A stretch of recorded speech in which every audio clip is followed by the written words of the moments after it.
On today's DNVR Broncos show, we are breaking down the Senior Bowl. We've got our draft expert, Fran Duffy, joining us from Mobile, Alabama. And we're going to be keying in on some Bo Nix Oregon connections, specifically Tez Johnson. Can he be a player for the Broncos? We're breaking it down, plus so much more, and it all starts now.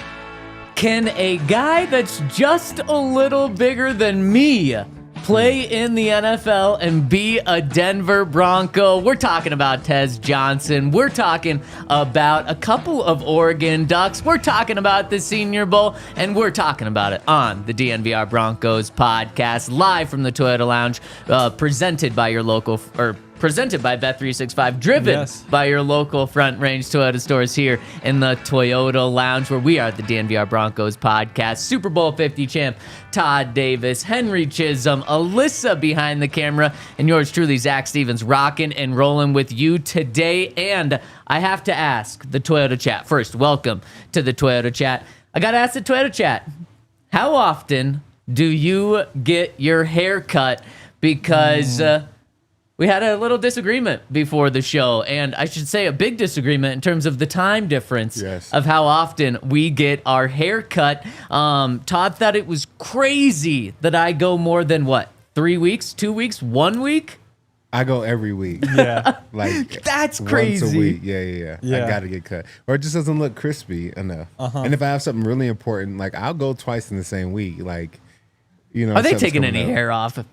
Just enough. They're just cleaning. They're just cleaning everything up, like so my line is crispy and I look good. You know. So, I mean, you have the show 5 times a week. Aren't we enough for you to go, maybe every day? No, not every day. Every day's too. Then they're not cutting anything every day. But no.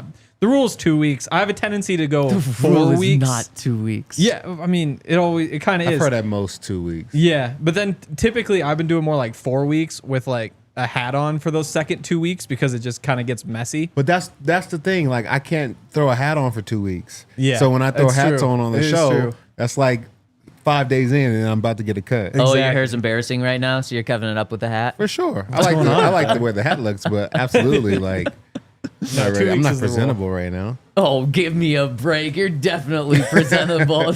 Wait, so what do you mean you couldn't wear a hat after 2 weeks? I'm just saying, like, I couldn't let my hair go that long if I knew that it was like, I'm just going to get a cut. Would your kids just be laughing at you? No, they wouldn't be laughing at me. I just know, like, for myself, I'll be like, I got to do something about this. You can never look in the mirror. Yeah.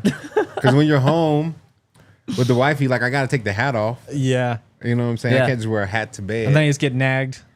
You need a haircut. You need a haircut. You need a haircut. And it's the truth. That's what happens to me. Well, I just want to look good for, you know what I'm saying? Man, what have you guys thought about me the past 2 years since we've been doing this show together? Because I go recently, I go every 8 weeks.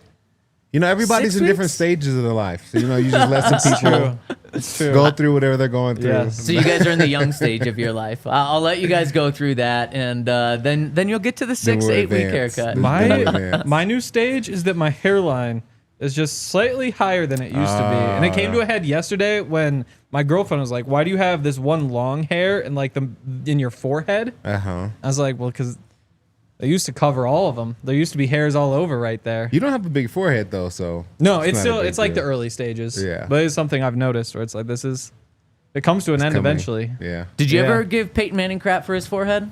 I mean, everybody knows what Peyton's forehead looks like. You know what I'm saying? Five head. Kind of too easy. Strong thinker. Not even like a big brain, just a strong thing. He's like willed his forehead to be even bigger.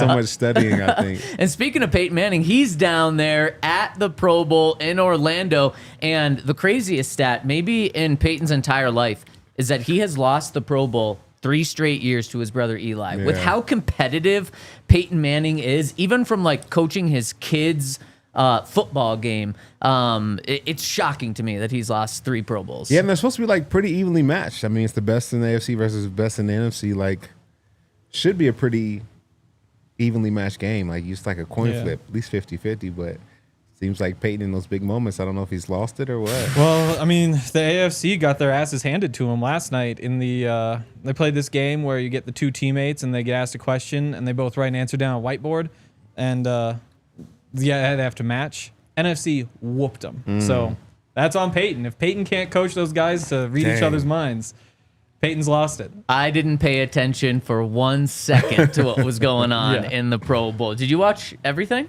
I was just working, so I was like, I could either turn on, like, I think the Hawks were playing somebody. So I was torn between random mid-season NBA basketball or the Pro Bowl. I was like, I'll watch Marvin run a race. Jerry Jeudy can't hand the ball off. That was the big issue. Maybe that's why Sean didn't want him, because Marvin Mims can, be a joker for him, and Jerry, I guess, couldn't be the joker for him. So Marvin Mims is down there, Pat Surtain's down there, Nick Benito's down there. The game's on Sunday. Will either of you be watching? Well, no, I actually we'll know be the on a answer. plane. Yeah. No, I think it's in the afternoon. We'll be in New Orleans. We'll have better things to do. We'll be eating for sure. I'm so excited to eat. Eating our way through New Orleans? I'm so excited to eat. you didn't like the way that was phrased? I don't know. That's what people say. They visit a place and they say they're going to eat their way through it. We got to get some reservations because I don't want to be those guys waiting outside for, you know what I'm saying? That sounds like minutes. something. I'm so used to being that guy. Todd, I'm a guy that gets my hair cut every 8 weeks. I'm not making reservations for places. It It seems like you got to be We on gotta top of do that. it. I can't. I'm not going somewhere if I don't have a reservation. I don't like having to walk up. And We tried to try go to and figure it out. Blue Pan a couple weeks ago, and it was full. And it's like, I guess we're going somewhere else. It was the first time that's ever really happened to me. Dang. Yeah. But now I learned you good. got to get reservations. Yep. Also, I have a tooth issue. Uh-oh. Better get that checked out before it's really funny. Sunday. So, it makes Alyssa laugh. Yeah. All the people who What's died. wrong with your teeth? It hurts. Oh, cavity. Yeah. I think it might be. And I've never had Do you brush your teeth? Yeah. How long between the teeth brushes are we going? A normal amount. 6 to 8 weeks? No, not like Zach. I do 8 minutes a day.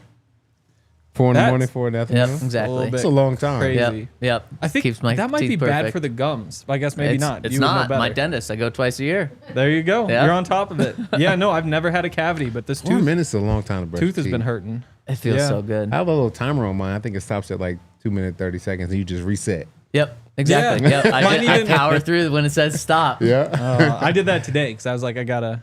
It's kind of like you have like a test and you gotta like cram. Similar thing where you just brush and brush and brush. Yeah, that's not. You're too Yeah. deep. Well, I'm going to the dentist after this, so Well, good luck. Damn. Hopefully we see you Sunday. say goodbye to this little guy. Speaking That would suck. of front tooth, Bottom. bottom on the front front? tooth. Yeah, this one. You're not gonna have a tooth Oh. on Sunday. For all I know. But For you all I can't, know, get, I'm not even going to survive. That's what happened to Teddy Roosevelt. you can't get cavities in those teeth, right? I don't know. Unless you really don't brush. Yeah, like your front teeth. You can only get them in your molars. Maybe he I does think go 6 to 8 The weeks. problem is between I have brushes. this metal. So I went to orthodontist and there's like a metal bar they put in the back. Oh, yeah, So yeah. you can only floss like the front, like top half of them. Oh, yeah, they're taking it. Yeah, exactly. I'm just gonna show up and I saw Lexi says Lexi's not happy about it. I told her just say goodbye just in case. Yeah, I mean, if Dang. my Today could be the significant day. other didn't brush their teeth and was losing teeth left and right, I might not be happy either. Yeah, it's not left and right. It's just left. Just left. Just left. Speaking of Sunday, we are heading down to the Super Bowl in New Orleans on Sunday. You can follow our journeys on social media. Then Monday, Tuesday, Wednesday, Thursday, Friday, we're going to be doing shows live from Radio Row, and our goal is to get as many great guests as possible for the week. We had a blast last year doing it, and this year we're going to be doing it from New Orleans. So stay tuned. We're going to be doing the show at the exact same time, just down in New Orleans. So 11 a.m. Denver time, 12 p.m. Central time, 1 p.m. Eastern time. So We'd love it if you rolled with us that week. It should be just an absolute blast. I imagine the show is going to go off the rails many times during the week, so it's going to be so much fun. But let's get this show today on track, and let's talk about the Senior Bowl. Get an update from our guy Fran Duffy, who's at the Senior Bowl, and really dive into Tez Johnson. He's a guy that maybe has been the most talked about person in terms of Broncos country at the Senior Bowl this week, for good and bad, and I want to break it down with you guys and get your insight on that. But before we do that, I got to give a shout out to our friends over at Ice Shaker.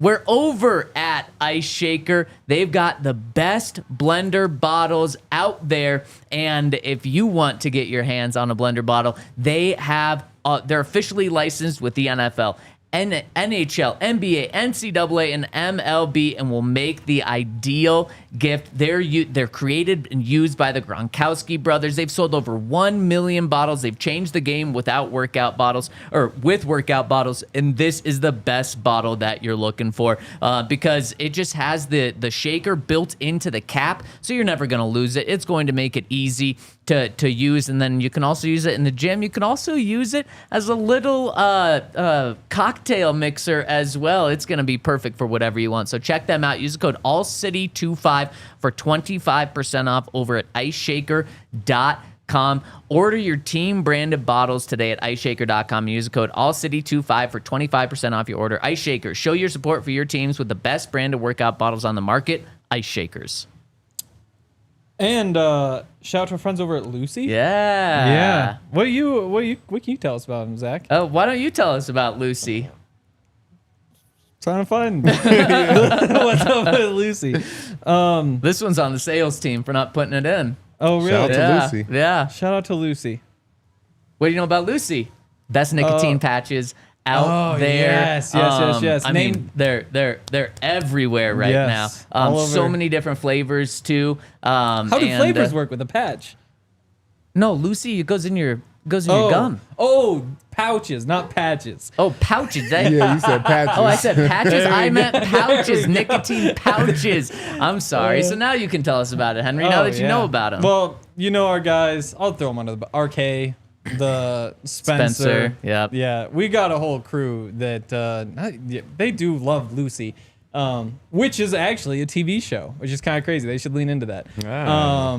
Yeah, but no, Lucy's awesome. They've got all sorts of different nicotine pouches. Those are very popular now. I feel like back in the day, nobody was. They weren't I guess pouches before. It was just the tobacco. dip. Yeah. Yeah. The future, I guess. Yeah. Yeah. I'm So worried if about you're, I think they're good for people who are trying to quit. They're good for people who are trying to, wean their way off. Lucy, that's a spot to go to.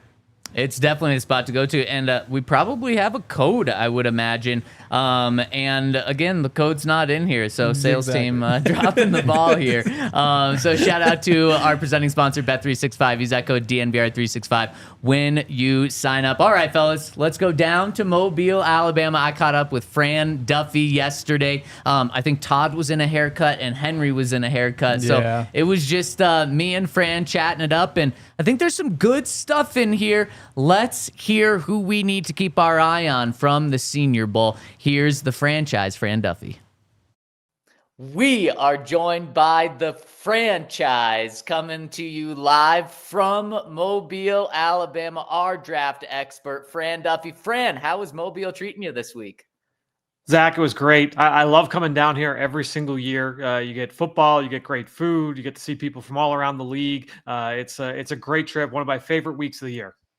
Man, that's awesome. And I mean, you talk about food. That's the best barbecue I've ever had the couple of years we've been down there. Yeah, barbecue, you get seafood, you get plenty of a lot of in between as well. So yeah, I usually feel pretty bad about myself by the time I get home and I'm like looking through stuff. I'm like, man, I cannot wait to start going for walks again and trying to work some of this off. But before we know it, it'll be combine and we'll be eating at like steakhouses every night, and it's only downhill from there. And don't forget about the Super Bowl next week in another great food city, New Orleans. Right. Yeah, you're just locked in on draft mode right now. You can't even think about actual football with the Philadelphia Eagles in the Super Bowl, it's going to be great to have you down there and the All City team down there. And speaking of families, Bo Nix was down at the Senior Bowl last year. His brother, kind of adopted brother, not truly adopted, but a guy that he is very close with, Tez Johnson, is out there with or at the Senior Bowl right now. And there's kind of been very interesting reports coming out there. So I want to ask you, Fran, what have you seen from Tez? And when I say interesting reports, he comes in, weighs in at 155, and everyone's like, oh, man, you can't play at the NFL at that level. And then it seems like he goes out on the practice field and is just getting open left and right. What have you seen from Tez down there? Yeah, I think when you look at what he brings to the table, certainly a guy that's really silky smooth. He's super quick in and out of breaks, and he's got that ability to create separation. I think the big thing, what you're looking for, if you're going to be that small, you've got to be like super dynamic. Like I said, the quickness is there. I am interested to see how he times in Indianapolis from the 40-yard dash time and what that long speed does look like. But he made some plays at all levels of the field. We saw a lot of deep crossing routes with Tez Johnson here this week. He was with his current quarterback in Dylan Gabriel, and those guys have a rapport. There was some pretty good timing, especially over the middle of the field between those two over the course of the week. Honestly, I think the big thing with Tez is, he showed up really well in those one-on-one reps, and it's almost like the Jerry Jeudy effect, right? Where there's a lot of steps, a lot of movement, but that all doesn't always translate to the NFL game. You need to be able to work within the timing of the route concept to make sure that you're on the same page as the quarterback. So I think there were some plays where, that's easily replicable to the NFL. And there are others where like, all right, that's probably not how that's going to go, especially, down in the red zone. Right. And so I think that there are some plays where you're like, okay, yes, this is great to see from Tez. And then others where it's like, all right, like this is fun for like a viral social media clip, but maybe not something that's going to necessarily translate to the next level. A little bit of both with Tez this week.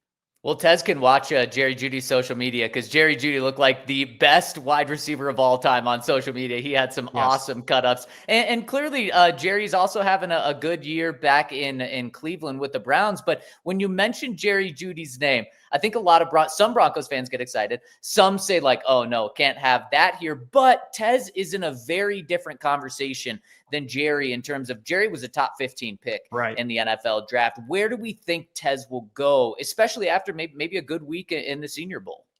Well, I was talking about it with a few people this week, and just kind of because it's a very divisive conversation, right? When you have, it's like you mentioned, when you have someone that's that small, how high is he going to go? And I think there were a couple people that brought up, all right, well, Tutu Atwell broke 4.3, the 40-yard dash coming out of Louisville a few years back, hasn't exactly lived up to that second round pedigree with the LA Rams. Then you look at Tank Dell with the Houston Texans, and he's another one, ran in like those 4.3s, had a great rookie year, not so much this year. But I think when you look, at Tez Johnson, that's why the combine is going to be really, really important for him. Because look, at 156 pounds, if you go and run 4.44, which would be a respectable number for most receivers, 4.44 at 156 is different than 4.44 at 195, right? They were talking about players that are at a 40-pound difference. You're not moving as much weight. You need to be moving at a lot faster clip. So that's why, to me, the 40-yard dash is going to be important. All those testing numbers are going to be important because those weight-adjusted scores essentially matter. I think when you're looking at a guy that small, you need to bring those dynamic qualities. So I do think that week in Indy will be big for Tez Johnson. I love that. Fran, just one more about Tez for you. The Broncos already have some fast, small receivers with another former Oregon guy who played with Troy Franklin, and then also Marvin Mims. Would the Broncos do they already have that player in Tez Johnson, or is that someone that they could add as well to this room? Yeah, I think anytime you're talking about, especially the relationship there with Bo, I know there was the center that Sean Payton drafted that was from Oregon last year, right? And I know Sean Payton had mentioned, like, we talked to him about Bo, we talked to him about Franklin, right? And so I think anytime you have those existing relationships in the building, there is certainly the capability to lean into that relationship again, right? So I wouldn't completely rule it out, but it would seem that they would probably they were trying to get a different complementary skill set there. But look, they've already got some size at receiver as well with Valley and with Courtland Sutton. So I'd be interested to see what type of receiver, what type of archetype that they would go for here this spring. And wide receiver is going to be an interesting conversation that we have over these next few months. Is it something Sean Payton values or not that much? And speaking of keeping it in the Oregon family, specifically someone close with Bo, it also seems like reports Terrence Ferguson, tight end from Oregon, has been turning some heads down there at the Senior Bowl. What stands out most to me about Ferguson, Zach, is that his ability to play through contact has shown up every single day, and that's an important trait for me when I'm evaluating pass catchers, not just at tight end, but at wide receiver as well. Is you look, it's not always going to be clean, it's not always a space game for these guys. Can you fight through contact early in the down, midway through the down, so midway through the route, and then at the catch point, and make those plays through contact in a collision sport in this game? So I think when you look at what Ferguson has done, I mean, it showed up today down in the red zone numerous times, but it also showed up over the course of the week of practice Tuesday and Wednesday as well. His ability to fight through that contact mid-route and at the catch point showed up. He's a two-way player in that he can offer value as both a run blocker and as a receiver. He's not a game breaker. He's not going to be a guy that you're going to say he's like that joker you talk about with that Sean Payton offense, but definitely a guy that can play a role. And we know that Sean Payton wants that versatility, at that position. And when I say versatility at tight end, I don't necessarily mean like that joker, like satellite player. I more mean like that run game and pass game value. And that is something that Ferguson brings. Well, and the Broncos are looking for both. They're looking for a joker potentially at tight end, but they're also looking for just to get a lot better depth at their tight end position. So what round are we looking at for Terrace? And what should the Broncos fans kind of be expecting for him in terms of where he goes? My guess is right now, I think you're looking at him as a day 3 pick. This is a really good tight end class. There's a lot of talent. And so, when you have a talented class like that, that means that there's a lot of room, a lot of wiggle room there. But I just feel like when you look at some of the other guys on the board, those guys, those skill sets are typically prioritized at a little bit higher value. And so when you look at like Elijah Arroyo or Harold Fannin Jr., two guys that were down here, Arroyo from Miami, Fannin from Bowling Green, they're more your joker types. Those are guys that are those movement players and those mismatch types in the passing game. And my guess is those guys will get drafted earlier. Obviously we know about the guys at the top and Colston Loveland, Tyler Warren. And so there are some guys that are going to go first round, second round. Then I think you get into the middle of round 3. That would probably be the ceiling for a guy like Ferguson. But my guess is that he falls into the third day of the draft on Saturday. And who knows, maybe the Broncos are picking 2 tight ends, and maybe he's their day 3 pick that they use. You mentioned Harold Fannin.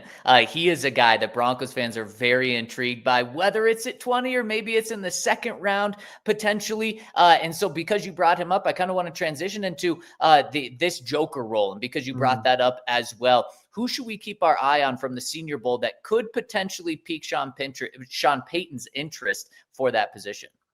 Yeah, I think you have to start with those 2 tight ends, Arroyo from Miami and with Harold Fannin Jr. I wrote about Arroyo in my day 1 practice notes, which are up right now, on the site. And I think when you look at Arroyo, he is a big play threat at the tight end position. This is a guy that can be used down the field. 30% of his targets last year happened in the deep portion of the field. And Zach, he didn't drop one of those targets. When he was targeted down the field, not one of them hit the ground that was catchable. And so when you look at the guy that can be that big play threat down the seam, that's big time. But then he also averaged over 12 yards a catch or over 10 yards a catch this past year after the catch per reception, I should say. So this is a guy that could be used down the field vertically, but then also get him the ball underneath and he can create those big plays as well. And so to me, when I think of like Jimmy Graham and the way that that Sean Payton used a player like that was that movable chess piece.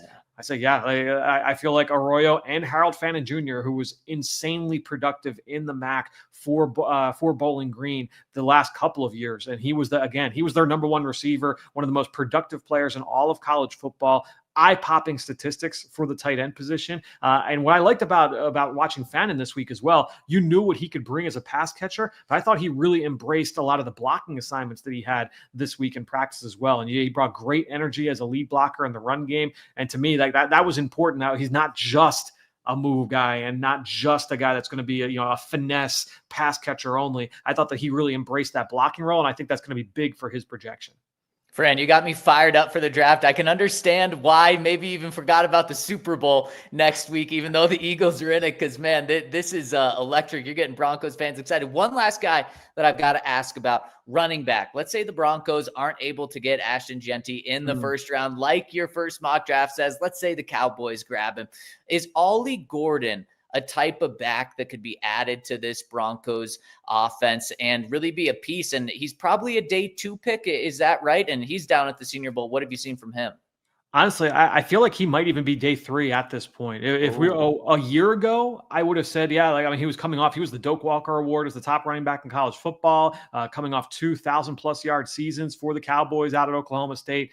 And then this year, he had the incident off the field just before the season started, just before training camp started, and then it was just a bad year. He did not crack 1,000 yards. All of his efficiency numbers dropped pretty significantly in that offense. It was just a down year for Mike Gundy's program in general. This week here in Mobile, I don't think he necessarily showered himself in glory. The pass game stuff was questionable. He was probably the worst pass protector, from the national team. They had 8 running backs on that roster, and I think all of those guys had significantly more wins over the course of the week in receiving drills. He checked the box in terms of being able to be used underneath, but didn't show those route running chops to create separation to the level that some of these other guys did. And so I think when you look at Gordon, he's probably more of a day 3 pick at this point. But that said, I mean, look. What I'll be fascinated with when it comes to the Denver Broncos and how they attack running back, if they don't get Genty, if they don't get, a Marion Hampton from North Carolina, who we'll talk about in the coming weeks and months, Caleb Johnson from Iowa, if they don't get one of those foundation backs round 1, round 2, I'll be interested to see what kind of complementary piece that Sean Payton wants to get. It depends on how they view some of the other young guys in that room. If they view the kid they took from Notre Dame last year as someone, we want to definitely move forward, with him. I'll be interested to see exactly what they want from that position, because to me, all right, if you've got your short yardage, your goal line banger, all right, well then now maybe that's when you're looking like a Brashard Smith from SMU, and he can be a joker type as well, just because of his versatility in the pass game, a former receiver that converted to running back, and there are other guys that have that kind of a skill set. So I think that'll be a fascinating discussion, certainly this spring. I love it. Fran, final one for you here. You have been to Dallas. You've been to Mobile. You've been all over the country watching tons of football in this past week. Who's one or two guys that maybe not even from a Broncos perspective, but could be a Broncos perspective that just we need to keep our eyes out on that has really surprised and stood out to you over this past week?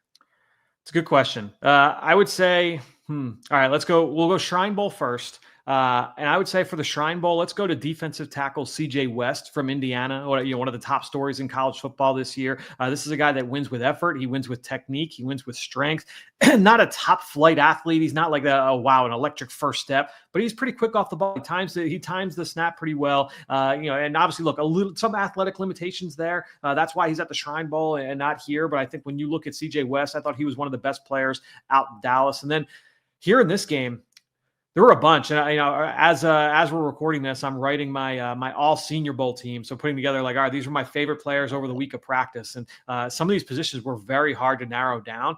The guy that I was just really impressed with and really won me over based off what I watched on film leading into the week and then what I saw would be Oluwafemi Oladejo, who is a pass rusher from UCLA, started the last 3 years as a Mike linebacker, started this season as a Mike linebacker, and then week 3, week 4, they said, you know what? We've got another linebacker that's on the bench. We got to get him into the starting lineup. We're going to put Oladejo off the edge as an outside rusher, and so we can make room for our guy off the bench. He ended up winning the Butkus Award as the top linebacker in college football. Oladejo now earns a Senior Bowl invite as an edge rusher because of what he showed. And I'm going to be honest, watching him on film, I was like, all right, I can kind of see some fast hands. He plays hard. He'll give effort against the run, but I'm not quite sure what the upside is here. He blew me away. Day one, I was really impressed with him, and I wrote about him. I was like, this guy could be a sleeper here, and then he just got better each and every day. So Oladejo from UCLA, number 99. You watch him here in the game on Saturday. That's a name to watch, and it would not shock me especially if he goes to Indianapolis and blows the door off the combine. We might be looking at a guy that could sneak into day 2, which I would not have expected if you told me that a week ago. Man, I love it. The franchise delivers once again. Fran, you can get all of his information over at DNVR.com. He's got a mock draft out. He's got the ultimate draft guide, everything you need. And then every single day from Shrine and Senior Bowl, he has been writing incredible notes. That's where I'm getting all of my information from this week and where I'm going to get all of my draft information. So make sure to check him out over at DNVR.com. Fran, we look forward to catching up to you in New Orleans next week. Sounds good, Zach. I'll see you in the Big Easy. That sounds great. Shout out to the franchise, Fran Duffy, for joining us. We're going to be catching up with him every single week up until the draft and probably after the draft to get a recap as well. And so much there from his time in Mobile watching the Senior Bowl. Let's break it down, starting with Tez Johnson, but after I give a shout out to our friends over at Verizon, where over at Verizon, you can get $800 in a MasterCard to pay off your current smartphone.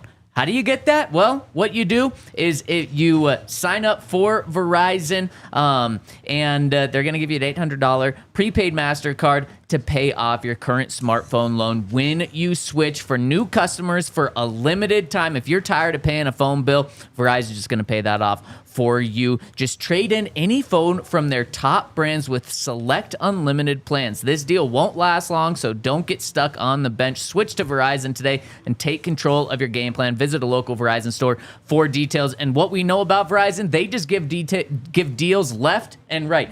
For new customers, for existing customers, they've got the Super Bowl Fan Fest going on as well, sold out instantly. Because it's such a cool thing. If you become a Verizon customer, you're going to be open to all of their deals moving forward as well. So switch to a new smartphone plan over with an unlimited plan line over at Verizon to get up to $800 in a prepaid MasterCard. Also, shout out to Bet365. Bet365, that's where we always go for our bets. They've got the best lines. They've got the most options. They also have the most boosts. I think they said over 10,000 boosts every single month. They've got boosts every day. Today is a good day to get started. If you want to sign up, you can use our code DNVR365. You'll get you get $150 in bonus bets when you bet $5. Good day to get those because the Avs and the Nuggets play tonight. I think both are going to win. So there's one bet for you. There are also all the other boosts, all that sort of those sorts of things. New customers can bet now, or new customers now can get $150 in bonus bets when you bet $5, win or lose. Sign up, use the code DNVR365, deposit $10, place a bet for $5, get $150 in bonus bets if your bet wins or loses. Bonus bets can be used on the spread, totals, player props, futures, and more. Whatever the moment, it's never ordinary at Bet365. Must be 21 or older and physically located in Colorado. Please gamble responsibly. If you or somebody you know has a gambling problem and wants help, call or text 1-800-GAMBLER. And shout out to the Toyota chat, everyone tuning in with us today, including our friend Josh, who follows us, listens to us every single day. There was a couple of days ago where our show, we had some back-end issues, and our show was delayed, didn't come out until like later in the evening, and a lot of people reached out saying like, where's the show? Is it coming out today? Yeah. Is there some news that you guys are breaking? It's like, no, just wait, we'll have the show. But I really appreciate everyone who, is looking for the show right at noon, right at 1, right when we go live at 11 a.m. It's really cool that you guys listen to us, including our guy Josh. So shout out to everyone tuning in. Hit us with a thumbs up. We really appreciate it. Helps us out. Free for you guys. Helps us out. And for whatever reason, Friday shows, I think people are already looking to the weekend. So Friday shows just all across are typically never as highly viewed, highly liked. So help us out on a Friday today so we can have a fun weekend heading into New Orleans. All right, let's dive into the Fran interview. And I think the biggest thing people want to know about is Tez Johnson. So the good is he's silky smooth. There's some highlight clips out there from him at the Senior Bowl where he's making breaks and getting literally in one-on-one drills 10, 15 yards of separation from guys. That should never happen, but it's just he's just so sharp in his routes, silky smooth, as Fran said. And then the bad, he weighed in. Everyone knew he was a smaller guy. Yep. He weighed in at 155. Which to me, hey, that's a big guy. I wish I could be 155, but in the NFL, that is a peanut in the NFL. And so, what do you guys think? Let's start with the weight. Is 155? I guess it was technically 156. Is that too small to play in the NFL? That's pretty light. I mean, kickers aren't even 155. No, you won't find that. But I think he has something special. I think his ability to create separation and he's fast. He's a good route runner. I was talking to Rod Smith like 2 days ago when we were talking about Tez. Yes. And we know him. Tez. Yeah. So like he had two things. One, he did it at a high level at Oregon. So we shouldn't be scared to draft him if he's there. But also, in college, they're not pressing you as much as they do in the league. You're not getting free releases. I think he looks really good when he gets a free release. Nobody's up there putting their hands on you. And being 155, your mindset goes, if Pat gets his hands on you, I don't know what you're going to be able to do. So I think he's very talented, but I would want to see him go up against a little bit more press at the Senior Bowl to be able to see how he reacts to it. Because if he's quick enough to get off the line of scrimmage, then it's a win-win. Like, he'll still be able to get open. I'll tell you what, if Pat put his hands on me, I'm done. Locked up. That is true. And he's got 26 pounds on me, which is not that much. So, I mean, it's a really good point there, Todd. Yeah. I mean, luckily he's a slot receiver, so you don't have to deal with it quite as much. At Oregon, you see him go in motion a bunch. Yes. So he'll snap it while he's in motion, kind of get the free release that way. So there are ways you can scheme it up, but obviously you'd like to just be able to throw him out there and say he's going to beat whoever he's lined up against. He reminds me a lot of Kevontae Turpin, who is one of the very few players at that size who has ever done anything in the NFL. I think like J.J. Nelson a couple years ago for the Patriots. But nobody even knows that name, even though he was maybe the best guy under 160 of the past 25 years. Kevontae Turpin, though, 5'9", 153, basically the same size. The difference, though, is just the production. So you look at Turpin, who's a Pro Bowl returner for the Cowboys. That's a guy you want on your team. Like, he may not be I guess he is a Pro Bowler, but as a receiver, there might be some things that hold him back. Still a guy that you want on your team. When he was coming out of TCU, he was looking at like 400 yards a year. Remember last year when Bo Nix was the quarterback, when we were going back and watching, we were saying like Tez might actually be better than Troy Franklin. Yeah. Like that was kind of the opinion. Henry, a year ago, people thought that Tez was going to take off so much to be a first-round pick this year. Totally. He was 12th in yards, 16th in receptions, 16th in touchdowns, I believe, in the entire country among all the receivers. So that sort of production is something you bet on, I think. He's Kevontae Turpin, but better hands, better route running. Well, and then two more comps that Fran threw out there. And, I mean, when you're comping a guy, it's pretty easy when there's so few guys in the NFL that are this size. And really, the two other ones outside of what Henry said, Tutu Atwell, second-round pick for the Rams, as Fran said, hasn't lived up to being a second-round pick in terms of a receiver. His first year, he had 0 catches in the NFL. That's not what you want from your second-round pick. Second year, he had 18 catches for 298 yards, 16.6 yards per catch is insane, but obviously not even 300 yards. Third year in the NFL, 483 yards. Then last year, he had 562 receiving yards, so slightly going up, but disappointing from a second-round pick perspective. And then the other one, Tank Dell, and I think this is one that gets Broncos fans excited because we know how good Tank Dell has been in the NFL when he's been healthy. And I think that's where this conversation goes next. But Tank Dell, 700 yards as a rookie, only played in 11 games than last year, got hurt, only played in 14 games, 667 yards, better production than Tutu Atwell. But I think that's what this boils down to. I don't think you can draft Tez Johnson to be a number 2 receiver that's going to play the number of snaps of a number 2 receiver. You can't count on that. And I don't think you have to, though. If you are the Broncos, they have a lot of movement at receiver. Sean Payton likes to pull guys in and out, really outside of Courtland Sutton. He's moving guys in and out. I don't think another receiver had 70% of the snaps on the field outside of Court this year. So, one, that fits Sean Payton's philosophy. And then, 2, you have a lot of other pieces that you also use. Marvin Mims, Troy Franklin, Devon Vele. They have Lil Jordan Humphrey, who we know Sean likes to put on. So it already is a moving cast of receivers there. So I don't think that's a big deal leader. And then the third thing is you don't want to spend a first or a second round pick on a guy that's only going to play 30% of snaps. You're not going to have to spend a first or a second round pick on him. You're looking at highest he'll go, if he tests well at the combine, really well at the combine, like Fran said, 4.2, 4.3, low 4.3, then maybe you are talking about a day 2 pick. But because of his size, he really might go to day 3. And if you draft him in the 4th round, then he can be just a role player in terms of when you use him. So I definitely think he can be an option, should be an option. The question is, they do have Marvin Mims. They do have Troy Franklin, who are similar body types, just smaller receivers. Obviously, Tez is a lot smaller than both of those guys, but is there no need for the Broncos to get a third smaller receiver? They don't have a slot receiver, though. That's what they're missing, and that's why he could be valuable to this team. And I think if he is a 4th round pick, I think he's a steal in that round. So I think he'd be very useful to the Broncos. And we use him like he's not our joker, but we use him as such with the plays that we design and how we choose to scheme him and get him open because of his unique abilities. But we don't have a true slot receiver, somebody that just can, win a one-on-one matchup, create, 2 or 3 yards separation, somebody that Bo can, use as an outlet. If everything's breaking down, Tez will find a way to get open at some point in the play.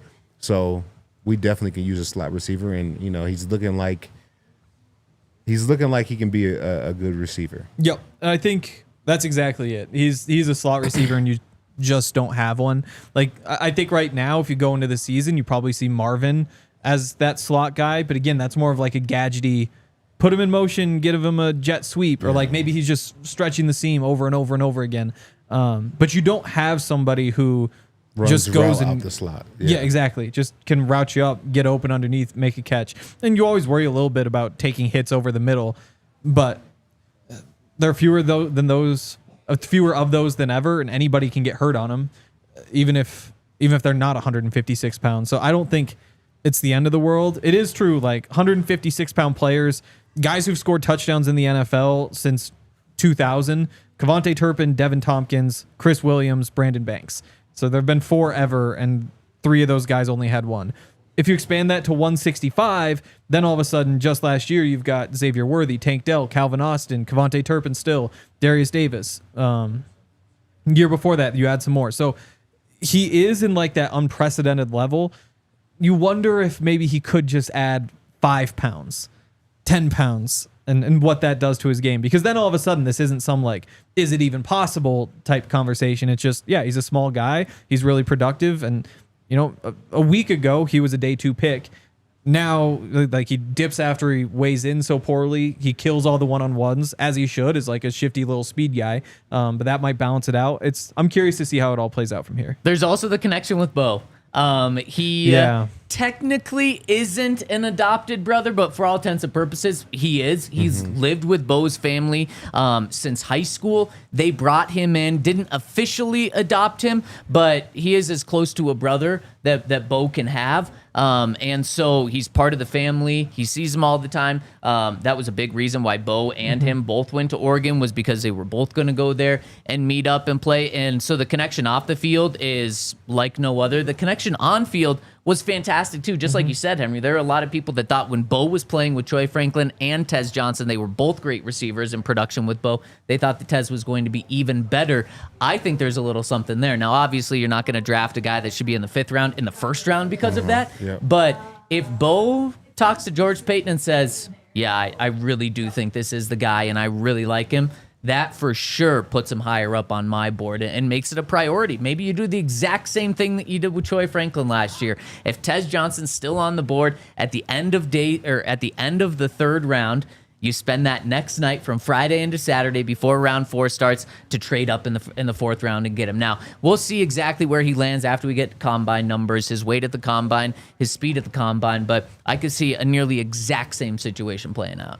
And if he is the guy, if Bo says you have to get him, it's not even a question. Like, I don't care if another team picks him up. Okay, we'll trade for him. Like, it's one of those situations because I feel like with Tank Dell, what's his name? CJ Stroud. CJ Stroud called the organization like, I play with this guy. We need this guy. Yeah. I was watching Shaq's documentary, or the documentary about the Magic, and Shaq and Penny had played together shooting some movie. And he ended up calling the GM like, hey, who is this young kid just coming out? And GM was like, yeah, we kind of been. He was like, no, I want him. Like, I don't care who else is out there on the market. Chris Webber was there at the time. He said, get Penny Hardaway. So if a dominant piece of your team can identify that he wants this guy, you do whatever you can to get him. Did you ever do that? Did I? Did you ever say like, oh, we got to get this guy? Did you identify Josie Jewell in the draft? Yeah, I was like, Did we need this kid? Yeah, go to John. No, I didn't do that. Never? No. Whatever they gave me, I was like, let's go. So even though Bo, I agree with you, but even though Bo's just a second-year Doesn't player. matter. You've already identified that he's the leader of your team, and he's going to be your quarterback for the foreseeable future. Yep. We want to make him feel as comfortable as possible. I think that's why they went and got the kid from Oregon that they did this year. Yep. But now if he's like, that's my brother, he's the guy, and I want him here in Denver, I mean, you spend whatever pick you need to get him. I love Does it. And that then add- really quick, let's hope that Bo is better at identifying that than Patrick Mahomes. You know who Patrick Mahomes is famous for saying, I want that guy, use a first-round pick on him? Who? Clyde Edwards-Helaire. Total bust of a running back in the He first was a round. good running back He was for sick He at was LSU, not. yeah. Yeah, well, not in the NFL. He That's He what was we're good. talking His about. first year in the league, he was good. And then he had some injuries, right? That could be. Todd, He definitely had Todd, injuries. I've agreed with you this whole show. I got to stop the agreement His there. first year, his first year as a running back, I'm not saying he was like all world, but I thought it was promising. If you draft a running back in the first round, It was you promising. better be, let's see.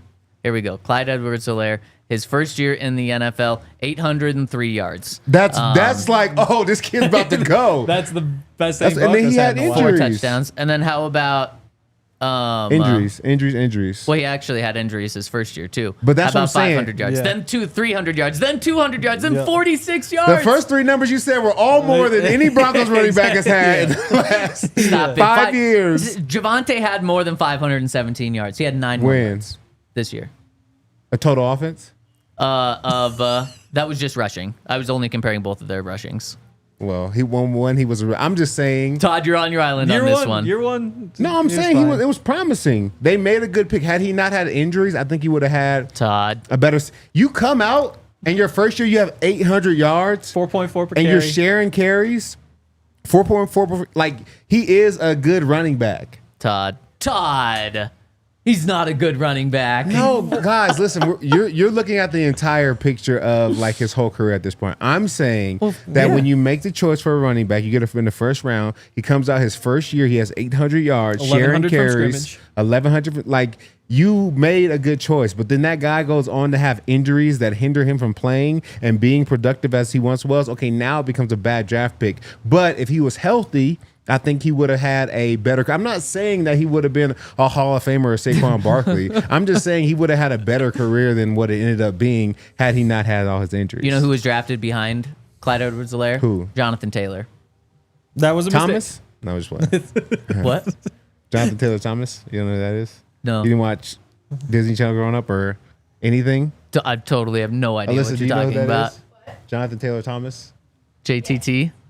You know- That didn't sound okay. very conviction there. You guys are. It's crazy. Here's a question. Todd and Henry think Clyde Edwards-Helaire is really good. If Nice. see, that's what always happens. He's Yep. living If the Broncos draft Genty this year, you get 85 yards per game from him. How do we feel? I'm good. 'Cause that means one game he has 100, one game he has 60. Like, it all averages out. That might be like right where the line is. Because like 100 a game from Genty, you'd be like, this is electric. Well, That's 85, yeah, you want him to 1,700 play. yards. Yeah, exactly. Yeah. but so like, of course if you he would was, take if that. it was like 60 a game, you'd be like, yeah, I'd like more. Probably. Yeah. Yeah. I mean, we're such a low place in Broncos country. Get 1,000 sure yards. 1,000 rushing yards. That's what we're looking for. When's the next 1,000-yard rusher? If they draft Genty, it's this year. Okay, if they It's don't- 2025. I think no matter what, it's this year. Yeah. I hope can so. stamp that. Out- Clip it. Okay. No matter what, Clip the it. Broncos have 1,000-yard receiver. this year. Maybe you should have let me talk right before you said that Oh, no. because Alvin Kamara never had 1,000 yards rushing. How crazy is that? Isn't that wild though? Yep. I mean, That now is. he had 1,000 yards from scrimmage with rushing Easily. and Yeah. receiving combined. But I just found that absolutely. He's had like 950, 980, 960 right around there, but never got 1,000. Weird. Just kind of Well, crazy. he shared the ball a lot with Mark Ingram, especially He his did. first couple years. That's but what Sean And a lot likes. of even receiving, what about after Sean? Did he have 1,000? Nope, never has had 1,000. Wow. Yeah, 'Cause I was- crazy, huh? I was at the Vikings that game where he went stupid. I was hurt, so I couldn't play. Oh no, Man, I also have that in play. So I can sit back and say, yeah, that happened to them. But That shows how valuable I am. for You sure. need me out there. For sure, yeah. What did he do in that game? Oh, he had like 5 touchdowns. That was the game where he had like the red and green cleats. yes. Yeah. So like I had hurt my sternum or something. So played the game before. I couldn't play that game. And they, started some younger guys. He was going crazy. Like 5 touchdowns was crazy. And it was like Christmas Day or something. Oh, It okay. was So crazy. national TV. Yeah. that's Oh, tough. I'm just trying to coach guys up on the sideline. Just You be gotta fall faster, be back. You stronger. gotta. Alvin Kamara's worst year from scrimmage, 1160, which is also pretty crazy to think about. yeah. Who's the straight. last guy with 1160 from scrimmage for the Broncos? Court this year. Did he get over that? I think he was right, like It would literally have been right right there. Yeah, on the it dot. would have been close. Okay, so pretty recent. But from a running back position, you could ask, I wonder if Phil did it. probably Melvin, because Melvin for and sure Phil did it. had Yeah. both had about 900 receiving yards, and Melvin did catch the ball out of the backfield. So, Okay. But like you were saying, that's Alvin's worst Yeah. that he's ever had. 2023. I can't believe you thought Clyde Edwards-Helaire, man. Jeez. It was don't the know. year one, he was fine. That's what I'm saying. I don't know what you. Okay, so let's continue. How about Terrence Ferguson? What if Bo says, I want a tight end too? Not only get me a receiver, get me a tight end and a guy that Fran said he was just shocked at his ability to play through contact. He's not the biggest guy in the world, but he's a two-way player, can catch the ball, can run the ball, can run the seam route as well. Not a joker, but more of an all-around tight end. I think it makes sense if we can do like Genty, Tez, and him, then that's like a win. Because I don't think he's a first round pick. No. So I think that, that feels like a winning, Yeah. scenario to me. So My goodness. we don't get a joker per se with any of those guys, but they're all very, very good at their positions. Genty, I think, could be the joker. He can do it all, Yeah. I think. So I think it's best of every world, potentially. He Yeah. might be at his best just handing him the ball 30 times and let him go straight ahead, but Easy. he certainly could do whatever you wanted him to do. Man, and in the second round, because in this scenario, you could still get a tight end in the second round. Now, you're not getting Tyler Warren. Colston Loveland probably not going to fall to you in the second round, but man, you could still... Fannin could be there in the second It's round. possible. My goodness. Yeah, the way I draft. see it, like this running back class, it's kind of Genty, and then you can kind of take your pick after that. Like maybe a Marion Hampton really is so good that he is a clear number 2, but it feels like there's like a few guys who could go in any order after Genty. There's like a handful after that, maybe more than a handful. And like round 2 is going to be awesome for running backs. Round 3 is going to be awesome for running backs. Round 4 is probably still awesome for running backs. Tight ends, you have 3 guys where it's like Tyler Warren has probably separated himself. We'll see if the gap kind of closes between now and the draft. But you also have Colston Loveland, who, despite only being 20 years old, still filling out, is an incredible prospect. Like he is somebody you look at and say like you could be a 1,000-yard receiver consistently throughout your career. And then you've got Harold Fannin, who had more receiving yards than anybody else in the country as a tight end. And he's a little bit small, and he doesn't quite have the athletic tools you'd expect from a guy like that. Some teams probably will say like this guy's nothing. Others will say this is like Jonnu Smith on steroids.